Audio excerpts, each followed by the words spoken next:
నమస్కారం, డిటివి న్యూస్కి స్వాగతం. హెడ్లైన్ చూద్దాం.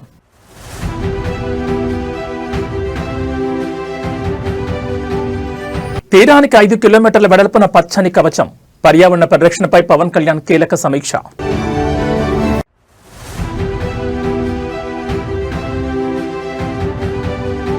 దయచేసి మన ఊరు మనబడి బిల్లులు చెల్లించండి. మండలిలో chairman Gutha shocking comments.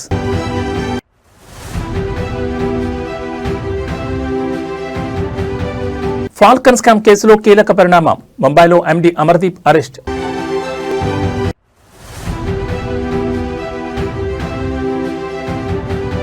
Delhi గాలిలో ప్రమాదకర సూపర్ బగ్స్. జేఎన్యూ పరిశోధనలో దిగ్భ్రాంతికర నిజాలు వెల్లడి.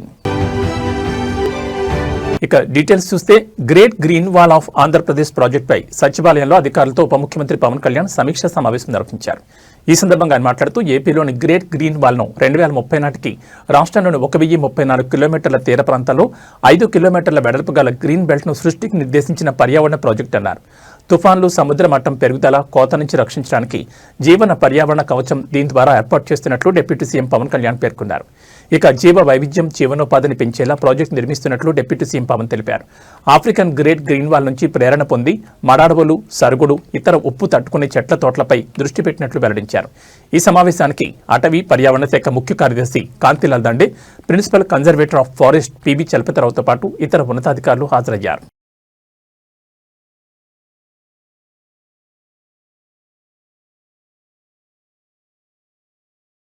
ప్రభుత్వ పాఠశాలల పునరుద్ధరణ, మౌలిక సదుపాయాల కల్పన కోసం మన ఊరు మనబడి పథకం కింద 360 కోట్లతో కాంట్రాక్టర్లు పనులు చేపట్టారని, ప్రస్తుతం ప్రభుత్వం వెంటనే ఆ నిధులను విడుదల చేయాలని శాసనమండలిలో chairman Gutha Sukhender Reddy shocking comments చేశారు. ఇవాళ సభలో ప్రశ్నోత్తరాల సమయంలో ఆయన మాట్లాడుతూ తన సొంత గ్రామంలోని పాఠశాల పనులు సగంలో ఆగిపోయాయని, చలికాలంలో పిల్లలు ఆరుబయట కూర్చుంటున్నారని కామెంట్ చేశారు. నిధుల విడుదల విషయం గురించి గత 1 సంవత్సరం నుంచి ప్రిన్సిపల్ సెక్రటరీ యోగితా రాణాకు, డిప్యూటీ సీఎం మల్లు భట్టి విక్రమార్కకు, ముఖ్యమంత్రి రేవంత్ రెడ్డికి చెప్పానని ఆయన తెలిపారు. రాష్ట్రంలో అన్ని రకాల పేమెంట్లు జరుగుతున్నాయని, కానీ ఈ ప్రభుత్వం మన ఊరు మనబడిని అమ్మ ఆదర్శ పాఠశాలని పేరు మార్చి మైనింగ్ సెస్కి అటాచ్ చేసిందని అన్నారు. అక్కడక్కడ కొన్ని పేమెంట్లు జరుగుతున్నాయని, అయితే ప్రస్తుతం అవి కూడా ఆగిపోయాయని పేర్కొన్నారు. ఇప్పటికే ప్రభుత్వ పాఠశాలలో డ్రాపౌట్లు పెరిగాయని, 2024-25 విద్యా సంవత్సరం ప్రకారం ప్రభుత్వ బడుల్లో 18.5 లక్షల మంది, ప్రైవేట్ పాఠశాలలో 36 లక్షల మంది చదువుతున్నారని తెలిపారు. కానీ ఈ సంవత్సరంలో ప్రభుత్వ పాఠశాలలో 3 లక్షల మంది కొత్త విద్యార్థులను చేర్చినట్లు అధికారులు లెక్కలు చెప్తున్నారని, అవన్నీ ఉత్తవేనని సెటైర్లు వేశారు. నిజానికి 30,000 మంది కూడా కొత్తగా చేరలేదని ఆయన చురకలంటించారు. ఇప్పటికైనా ప్రభుత్వం మన ఊరు మనబడి పేమెంట్లను క్లియర్ చేయాలని మండలి చైర్మన్ గుత్తా సుఖేందర్ రెడ్డి ప్రభుత్వాన్ని విజ్ఞప్తి చేశారు. బడులలో మన ఊరు మనబడి అనేటువంటి కార్యక్రమానికి ఇప్పటికీ 360 కోట్లు ఇవ్వాలి. ఎగ్జాంపుల్ నా విలేజ్దే చెప్తున్నాను. వాడు సగం పని చేసి పెట్టాడు, పిల్లలంతా చెట్ల కింద కూర్చుంటున్నారు. చలికాలం వేడ కూర్చోవాలి చెప్పండి. నేను నా విలేజ్ విషయం ఇప్పటికి 1 ఇయర్ నుంచి చెప్తా ఉన్నాను. ఇక్కడ ప్రిన్సిపల్ సెక్రటరీ యోగితారాణి గారు కూడా ఉన్నారు. వారికి పర్సనల్ లెటర్ రాసినాను, డిప్యూటీ సీఎం గారికి చెప్పినాను, సీఎం గారికి చెప్పినాను. మీరు ఇంత పేమెంట్ చేస్తున్నారు, 360 కోట్లు మన ఊరు మనబడి చేసడం ఒక భాగం. 2, ఈ ప్రభుత్వం వచ్చినాక అమ్మ ఆదర్శ పాఠశాలను పెట్టినారు. దాన్ని మీరు ఏం చేసినారు, మైనింగ్ సెస్కు అటాచ్ చేసినారు. ఆ మైనింగ్ సెస్ వచ్చిన దగ్గర అయితేనే కొంత పేమెంట్లు ఇస్తున్నారు, లేని దగ్గర అవి కూడా ఆగిపోయినటువంటి పరిస్థితులు. కాబట్టి దీని మీద మనం ఫస్ట్ వాడు కూర్చునేదానికి రూము అవన్నీ వసతులు ఉంటే, తర్వాత ఇప్పటికే మనకు గవర్నమెంట్ స్కూళ్ళల్లో డ్రాప్ అవుట్స్ ఎక్కువైపోయినాయి. మీరు మనం గతంలో చెప్పిన లెక్కల ప్రకారమే 24-25లో 18.5 లక్షల మంది ప్రభుత్వ పాఠశాలలో ఉన్నారు, 36 లక్షల మంది ప్రైవేట్ పాఠశాలలో ఉన్నారు. ఈ సంవత్సరం 3 లక్షల మంది చేర్చినామని చెప్పినారు, కానీ అది ఉత్తదే. 30,000 మంది కూడా కొత్తగా చేర్చుకోలేదు, లెక్కలు మాత్రం పంపిస్తున్నారు.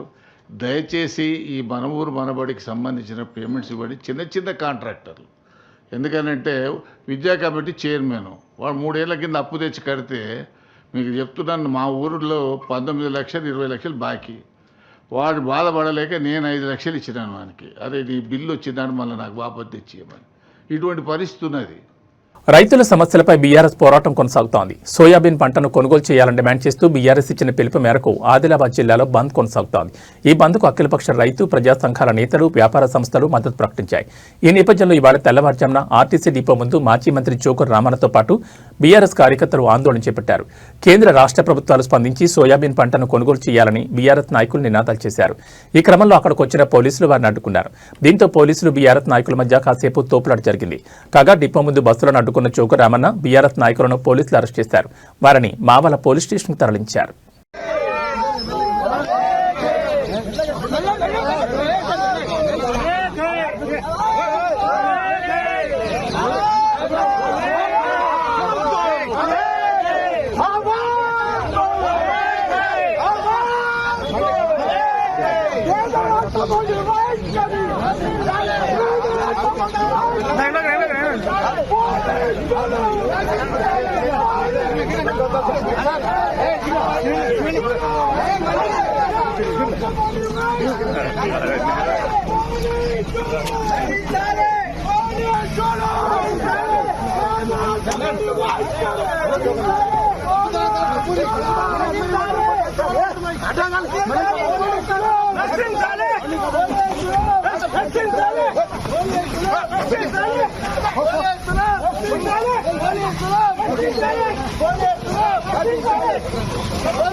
విజయవాడ కనకదుర్గం ఆలయంలో పవర్ కట్ పంచాయతీ మళ్లీ ఉద్రిక్తమైంది. ఇంద్రకీలాద్రిపై పవర్ కట్ వివాదం ఇప్పటికే సీఎంఓ కార్యాలయం వరకు చేరుకుంది.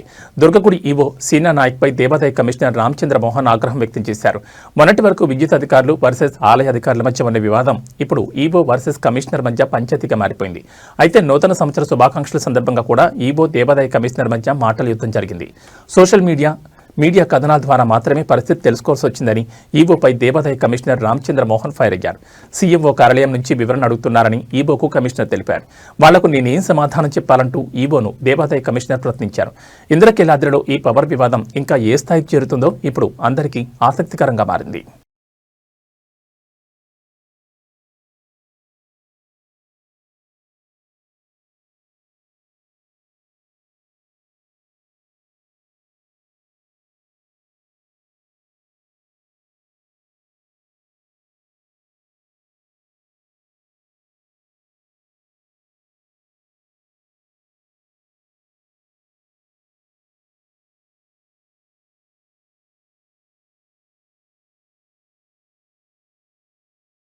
అంబేద్కర్ కోనసీమ జిల్లాలో హైటెన్షన్ నెలకొంది. మలికిపురం మండల పరిధిలోని ఇరుసుమండ గ్రామంలో ఉన్న ఓఎన్జీసీ గ్యాస్ బావిలో సోమవారం మధ్యాహ్నం భారీ ఎత్తున గ్యాస్ లీక్ అయి ఒక్కసారిగా మంటలు చెలరేగాయి.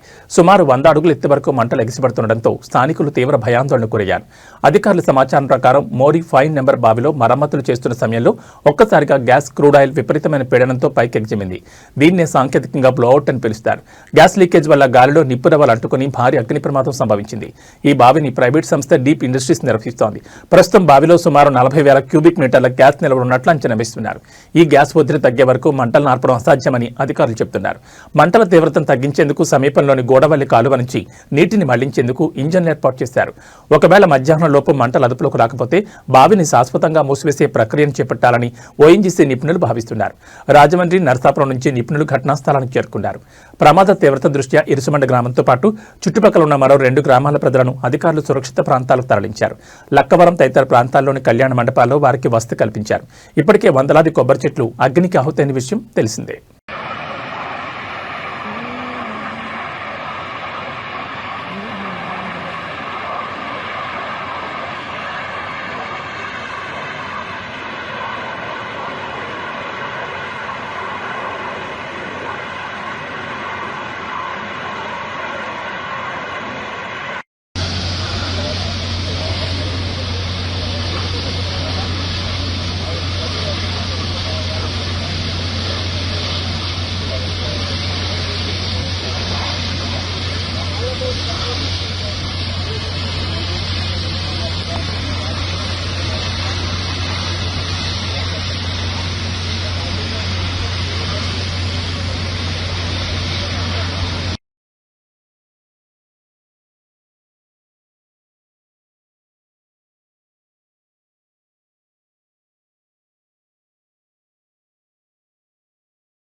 ఫాల్కన్ స్కామ్లో కీలక పురోగతి లభించింది. భారీ ఆర్థిక మోసానికి పాల్పడ్డ ఫాల్కన్ కంపెనీ ఎండీ అమర్దీప్ను తెలంగాణ పోలీసులు ముంబైలో అదుపులోకి తీసుకున్నారు. గల్ఫ్ దేశాల నుంచి ముంబైకి వచ్చిన అమర్దీప్ను అక్కడ ఇమిగ్రేషన్ అధికారుల సమాచారం మేరకు తెలంగాణ పోలీసులు అరెస్ట్ చేశారు. అమర్దీప్పై ఇప్పటికే లుకౌట్ సర్క్యులర్ జారీ చేయడంతో అతను భారత్లో అడుగుపెట్టిన వెంటనే అధికారులు అప్రమత్తమయ్యారు. డిజిటల్ డిపాజిట్ల పేరుతో దాదాపు 850 కోట్ల మేర ప్రజల నుంచి డబ్బులు వసూలు చేసి మోసం చేసినట్లు పోలీసులు గుర్తించారు. యాప్ బేస్డ్ డిజిటల్ డిపాజిట్లు, ఎంఎన్సీ కంపెనీలో పెట్టుబడులు, షేర్ మార్కెట్లో అధిక లాభాలు వస్తాయంటూ ప్రజలను నమ్మించి భారీ మొత్తంలో నగదు కొట్టేసినట్లు విచారణలో తేలింది. ఫాల్కన్ స్కామ్ వెలుగులోకి వచ్చిన వెంటనే అమర్దీప్ తన భార్యతో కలిసి చార్టెడ్ ఫ్లైట్లో దుబాయ్కి పరారైనట్లు పోలీసులు వెల్లడించారు. ఈ కేసులో ఇప్పటికే ఫాల్కన్ కంపెనీ సీఈఓతో పాటు అమర్దీప్ సోదరుని అరెస్ట్ చేసిన అధికారులు ప్రధాన నిందితుడైన అమర్దీప్ కోసం అంతర్జాతీయ స్థాయిలో గాలింపు చర్యలు చేపట్టారు.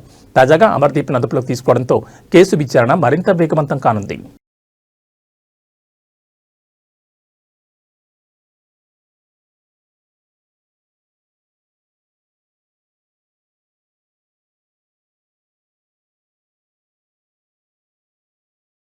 చిత్తూరు జిల్లాలో మామిడి రైతులు తీవ్ర ఆగ్రహం వ్యక్తం చేస్తూ నిరసన బాటపట్టారు. జిల్లా వ్యాప్తంగా ఉన్న పలు జ్యూస్ ఫ్యాక్టరీలు, గుజ్జు పరిశ్రమలు రైతులకు చెల్లించాల్సిన సుమారు 360 కోట్ల బకాయిలను నెలల తరబడి పెండింగ్లో పెట్టడమే ఇందుకు ప్రధాన కారణంగా వారు పేర్కొంటున్నారు. గత సీజన్లో ప్రభుత్వం ప్రకటించిన మద్దతు ధర ప్రకారం ఫ్యాక్టరీ యజమానులు కిలో మామిడికి 8 రూపాయలు చెల్లించాల్సి ఉండగా కేవలం 4 రూపాయలు మాత్రమే ఇస్తుండటంతో అన్నదాతలైన తాము తీవ్రంగా నష్టపోతున్నామని ఆవేదన వ్యక్తం చేస్తున్నారు. ఈ మోసాన్ని నిరసిస్తూ గుడిపాల వంటి ప్రాంతాల్లోని జ్యూస్ ఫ్యాక్టరీల గేట్లకు తాళాలు వేసి బైఠాయించారు. తమ కష్టార్జితం తమకు అందే వరకు బకాయిలు పూర్తి స్థాయిలో చెల్లించే వరకు ఫ్యాక్టరీలను తెరిచే ప్రసక్తే లేదని రైతులు హెచ్చరిస్తున్నారు. మరోవైపు ప్రభుత్వం తరపున అందాల్సిన 4 సబ్సిడీ కొంతవరకు రైతుల ఖాతాల్లో జమ అయినప్పటికీ ఫ్యాక్టరీల నుంచి రావాల్సిన మెజార్టీ వాటా రాకపోవడంతో రైతులు అప్పుల ఊబిలో కూరుకుపోతున్నామని చెప్తున్నారు. ఇప్పటికే జిల్లా కలెక్టరేట్ వద్ద కూడా చెలో కలెక్టర్ ఆఫీస్ పేరుతో భారీ నిరసన ప్రదర్శన జరిగిన విషయాన్ని గుర్తు చేశారు. పొరుగు రాష్ట్రాలైన కర్ణాటక, తమిళనాడులో ధరల తగ్గుదలను సాగుగా చూపుతూ ఇక్కడి ఫ్యాక్టరీ యజమానులు తమను నిలువునా ముంచుతున్నారని రైతులు ఆవేదన గురవుతున్నారు. కొత్త సాగు సీజన్ ప్రారంభమవుతున్న తరుణంలో ఎరువులు, ఇతర పెట్టుబడులకు డబ్బు లేక ఇబ్బంది పడుతున్నామని, వెంటనే ప్రభుత్వం జోక్యం చేసుకుని ఫ్యాక్టరీల నుంచి బకాయిలు వసూలు చేయించాలని వారు ప్రభుత్వాన్ని డిమాండ్ చేస్తున్నారు. వీళ్ళు గవర్నమెంట్ ఆ రోజు 7 రూపాయలని చెప్పి ఫిక్స్ చేయడం జరిగింది. దానికి 8 రూపాయలు ఫిక్స్ చేసినప్పుడు ఫ్యాక్టరీ వాళ్ళు అందరూ కూడా దానికి సమ్మతించి వచ్చారు. గవర్నమెంట్ ఇవ్వాల్సిన 4 రూపాయలని రైతులకు ఆల్రెడీ అందరికీ కూడా చేరిపోయింది. ఫ్యాక్టరీ వాళ్ళు మాత్రం లాభాలు సంపాదించుకుంటూ ఉన్నారు, కానీ రైతులు ఇవ్వడంలో వెనుకం చేస్తూ ఉన్నారు. మన రైతు నాయకులు చెప్పినట్లు వాళ్ళకి మన రిక్వెస్ట్ అవసరంలే. మన డబ్బు, మన కష్టం, మనం పంట చేస్తేనే వాళ్లకు లాభాలు వస్తాయి. వాళ్ళు మరీ విపరీతంగా పోతూ ఉన్నారు. కాబట్టి 14వ తేదీ మీరు అన్నట్లు ముఖ్యమంత్రి గారిని కలుస్తాము. లేని పక్షంలో డైరెక్ట్గా వచ్చి ఫ్యాక్టరీలు ఆపేస్తాం. ఫ్యాక్టరీ లోపల అందులో ఈ ఫ్యాక్టరీ వాళ్ళు వచ్చి పర్టికులర్గా పెక్యులర్ పర్సన్స్ ఎన్నడీ చుట్టుపక్కల గ్రామాలు అన్నిటికీ తెలుసు. వీళ్ళు చేస్తూ ఉండే అరాచకాలు. ఈ ఫ్యాక్టరీలో గలీజు మొత్తం ఈ చెరువులో ఉంటుంది. మన ఈ ఫ్యాక్టరీలో గలీజు మొత్తం ఈ చెరువులో ఉంటుంది.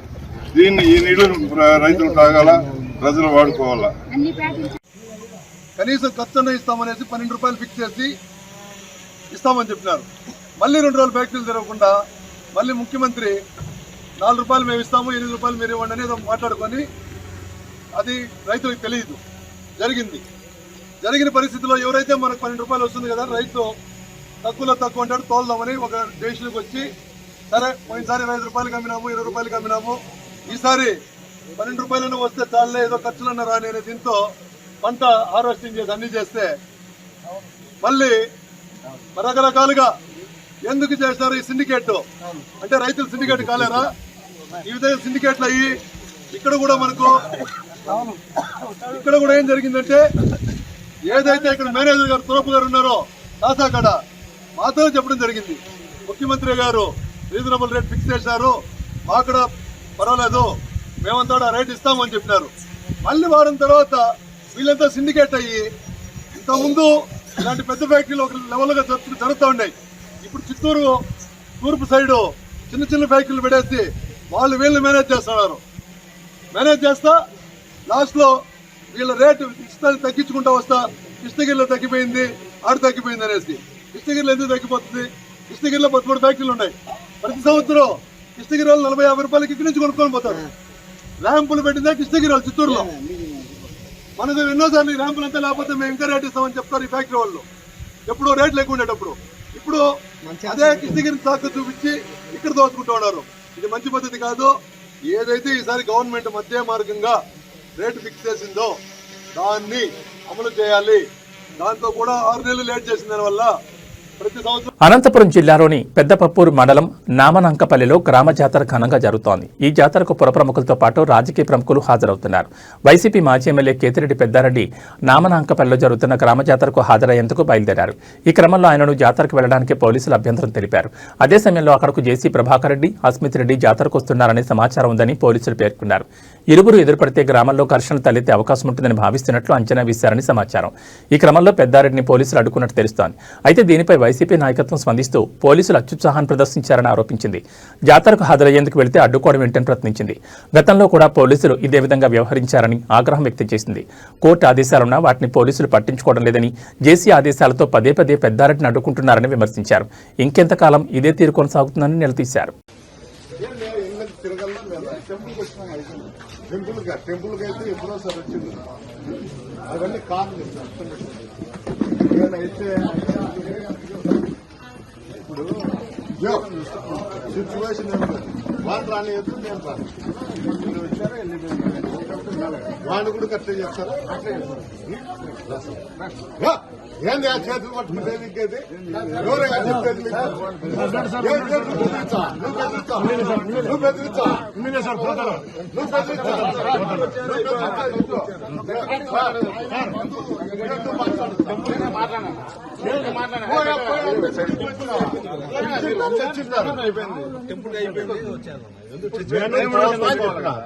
చూసిపోతా.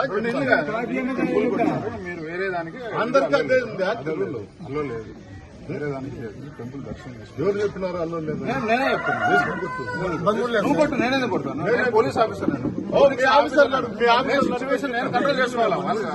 ఆ సిచ్యువేషన్ నేను కంట్రోల్ చేసుకోవాలి. అట్లా నేను చెప్పాను. టెంపుల్ వచ్చారు ఇదే అయిపోయారు, వెళ్ళండి అని చెప్పాను. ఇప్పుడు దాన్ని కోఆపరేట్ చేయండి. నేను కాదండి. Congress parliamentary party chairperson Sonia Gandhi అనారోగ్యానికి గురయ్యారు. వెంటనే ఆమెను ఢిల్లీలోని సర్ గంగారాం ఆసుపత్రికి తరలించారు. ఆమె ఆరోగ్యం క్షీణించడంతో మంగళవారం ఉదయం ఆమెను ఆసుపత్రికి తరలించారు. వైద్యుల బృందం ఆమెను పర్యవేక్షిస్తోంది. సోనియా గాంధీ ఆరోగ్యం గురించి కాంగ్రెస్ పార్టీ ఇంకా అధికారిక ప్రకటన విడుదల చేయలేదు. కాంగ్రెస్ సీనియర్ నాయకురాలు, రాజ్యసభ ఎంపీ సోనియా గాంధీ గత కొంతకాలంగా ఆరోగ్య సమస్యలతో ఇబ్బంది పడుతున్నారు. సోనియా గాంధీ నాయకత్వంలో పార్టీ వరుసగా 2 సార్వత్రిక ఎన్నికల్లో గెలిచి 2000లో 16 రాష్ట్రాలను పరిపాలించింది. అనంతరం ఆమె 2017లో కాంగ్రెస్ అధ్యక్షురాలుగా రాజీనామా చేశారు. ప్రస్తుతం ఆమె రాజ్యసభ సభ్యులుగా ఉన్నారు.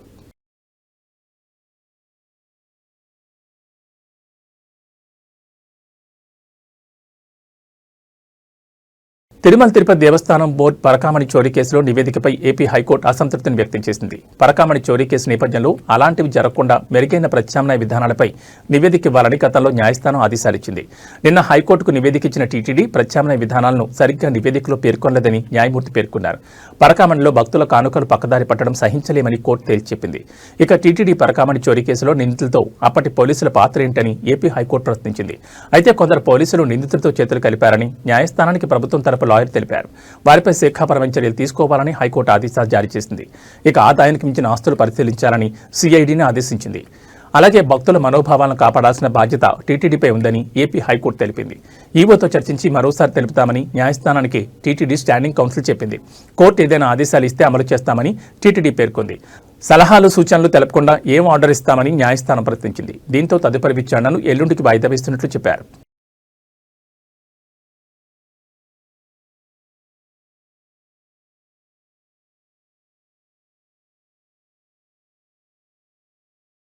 దేశ రాజధాని ఢిల్లీని శీతాకాలంలో కమ్మేసే విషపూరిత పొగమంచు కేవలం శ్వాసకోశ ఇబ్బందులనే కాకుండా అంతకు మించిన ఆరోగ్య విపత్తును మోసుకొస్తోందని తాజా అధ్యయనం హెచ్చరించింది. జవహర్లాల్ నెహ్రూ యూనివర్సిటీ పరిశోధకులు నిర్వహించిన అధ్యయనంలో ఢిల్లీ గాలిలో యాంటీబయోటిక్స్ను సైతం ఎదిరించే సూపర్ బగ్స్ ఉన్నట్లు తేలింది. నేచర్ సైంటిఫిక్ రిపోర్ట్స్ జర్నల్లో ఈ వివరాలు వెల్లడయ్యాయి. పరిశోధకులు ఢిల్లీలోని రద్దీ మార్కెట్లు, మురికివాడలు, నివాస ప్రాంతాలు, మురుగునీటి శుద్ధి ప్లాంట్ల వద్ద గాలి నమూనాలను సేకరించారు. శీతాకాలంలో కాలుష్యం గరిష్ట స్థాయికి చేరుకున్నప్పుడు ఈ బ్యాక్టీరియా కౌంట్ ప్రతి క్యూబిక్ మీటర్కు 16,000 కాలనీ ఫార్మింగ్ యూనిట్లుగా నమోదైంది.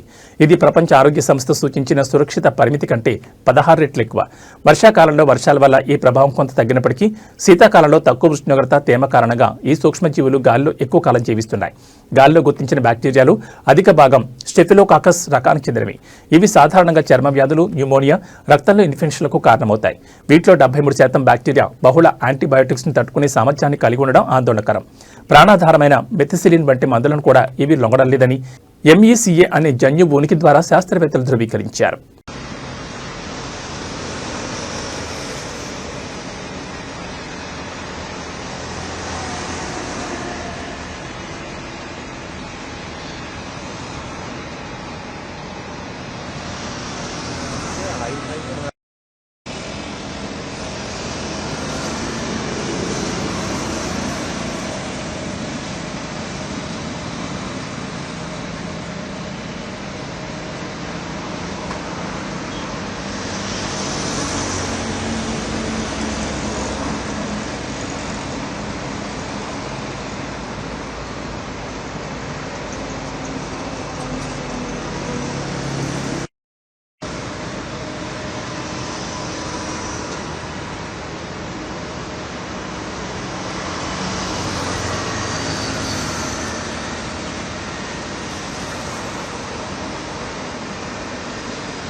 కాంగ్రెస్ పార్టీ సీనియర్ నేత, కేంద్ర మాజీ మంత్రి సురేష్ కల్మాడి కన్నుమూశారు. కొంతకాలంగా అనారోగ్యంతో బాధపడుతున్న ఆయన పూణేలోని తన నివాసంలో ఈ రోజు తెల్లవారుజామున 3:30 తుది శ్వాస విడిచారు.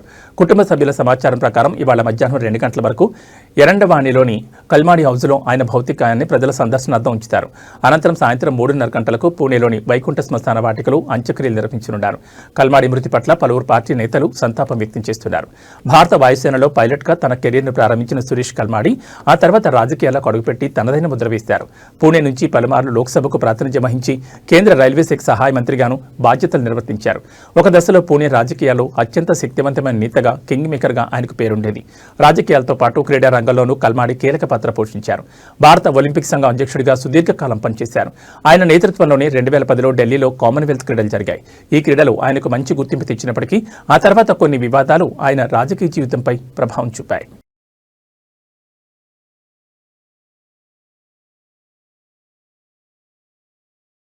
ఇక బులెటిన్ ముగించే ముందు హెడ్లైన్స్ మరోసారి.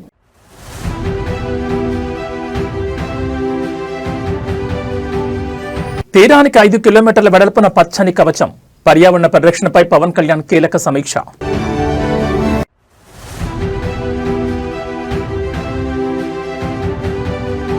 దయచేసి మన ఊరు మనబడి బిల్లులు చెల్లించండి, మండలిలో chairman Gutha shocking comments.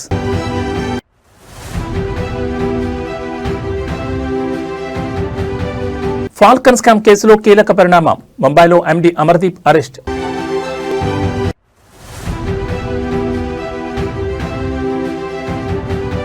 Delhi గాలిలో ప్రమాదకర సూపర్ బగ్స్, జేఎన్యూ పరిశోధనలో దిగ్భ్రాంతికర నిజాలు వెల్లడి. ఇవి బులెటిన్ విశేషాలు. నమస్కారం.